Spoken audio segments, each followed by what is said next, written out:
নারায়ণগঞ্জের আড়াইহাজারে গণপিটুনিতে ইউপি সদস্য সোহেল নিহত হয়েছেন।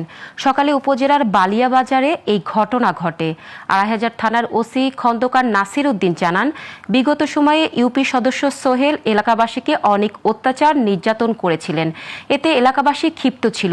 ৫ আগস্ট ফ্যাসিস্ট আওয়ামী লীগ সরকার পতনের পর সোহেল গা ঢাকা দেয়। সম্প্রতি এলাকায় ফিরে তিনি আবারও চাঁদাবাজি শুরু করে। এতে এলাকাবাসী ক্ষিপ্ত হয়ে সোহেলকে গণপিটুনি দিলে ঘটনাস্থলে তিনি নিহত হন। তার বিরুদ্ধে হত্যা, ডাকাতি, চাঁদাবাজি, অস্ত্রসহ বিভিন্ন মামলা রয়েছে।